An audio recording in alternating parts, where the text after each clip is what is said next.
लोकसभा चुनाव के बाद खाली हुई उत्तर प्रदेश की 9 विधानसभा सीटों पर उपचुनाव के लिए बुधवार को मतदान होगा। उत्तर प्रदेश में जिन 9 विधानसभा सीटों पर चुनाव होने हैं उसमें कटहरी, करहल, मीरापुर, गाजियाबाद, मंझुआ, सीसमऊ, खैर, फूलपुर और कुनर की सीट शामिल हैं। इन सीटों पर 20 नवंबर को उपचुनाव होंगे और 23 नवंबर को नतीजे आएंगे।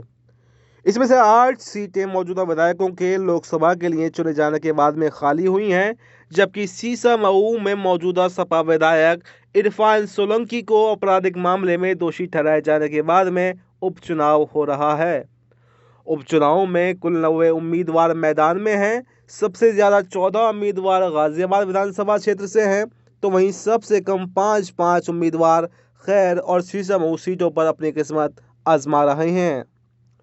साल 2022 के विधानसभा चुनाव में सीसामऊ, कटहरी, करहल, कुदर की सीटों पर सपा ने जीत हासिल की थी, जबकि भाजपा ने फूलपुर, गाजियाबाद, मंझवा और खैर पर जीत हासिल की थी। मीरापुर सीट राष्ट्रीय लोकदल के पास थी, जो अब भाजपा की सहयोगी पार्टी है।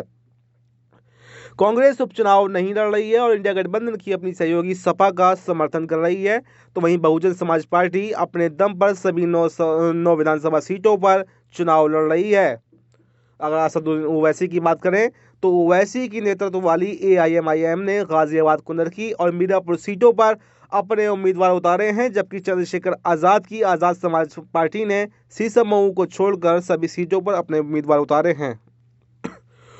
उपचुनावों के नतीजों का 403 सदस्यीय उत्तर प्रदेश विधानसभा पर कोई सीधा असर नहीं पड़ने वाला है, लेकिन ये विभिन्न राजनीतिक दलों को एक संदेश देना जरूर हो सकता है। सपा जहां सदन में अपनी संख्या बढ़ाने का लक्ष्य रखेगी, तो वहीं भाजपा और उसकी सहयोगी रालोद विधानसभा में अपनी उपस्थिति को और मजबूत करने की कोशिश करेगी। वर्तमान में विधानसभा में भाजपा के 251 विधायक हैं, जबकि सपा के 105 विधायक हैं। भाजपा के सहयोगी अपना दल सोनेलाल के 13 विधायक हैं, रालोद के 8 विधायक हैं, सुभाषपा के 6 विधायक हैं और निषाद पार्टी के 5 विधायक हैं। कांग्रेस और जनसत्ता दल लोकतांत्रिक के 2 विधायक हैं, जबकि बसपा का सिर्फ 1 विधायक है। वर्तमान में 10 सीटें खाली हैं। समाजवादी पार्टी के प्रमुख अखिलेश यादव ने मंगलवार को मतदाताओं से अपनी पार्टी के लिए वोट डालने की अपील की। सभा के एक हैंडल पर एक पोस्ट में उन्होंने कहा कि मैं अपने सभी मतदाताओं, खासकर युवा किसानों से मदद करने के लिए कहना चाहूँगा। प्रशासन केवल चुनावों में गड़बड़ी पैदा कर सकता है। मुझे उम्मीद है कि प्रशासन बाबा साहब भीमराव अंबेडकर द्वारा दिए गए संविधान को बचाने के अधिकारों की रक्षा करने के लिए काम करेगा। उत्तर प्रदेश भाजपा प्रवक्ता मनीष शुक्ला ने मंगलवार को सपा पर निशाना साधते हुए कहा कि समाजवादी पार्टी उपचुनाव हारने से जल रही है। अखिलेश यादव हार का ठीकरा सीधा चुनाव आयोग पर फोड़कर अपनी जिम्मेदारी से बचना चाहते हैं। हार के डर से सपा चुनाव आयोग ने ये बचकानी मांग कर रही है कि पहचान पत्र न जांचे जाएं, जबकि पहले भी बुर्का पहनकर फर्जी मतदान करती महिलाएं हमेशा से पकड़ी जा चुकी हैं। शुक्ला सपा की उत्तर प्रदेश इकाई के अध्यक्ष श्यामलाल पाल द्वारा हाल ही में लिखे गए पत्र का हवाला दे रहे थे कि जिसमें उन्होंने चुनाव आयोग से ये निर्देश जारी करने का अनुरोध किया था कि मतदान के लिए कोई भी पुलिसकर्मी मतदाता के पहचान पत्र की जांच न करे।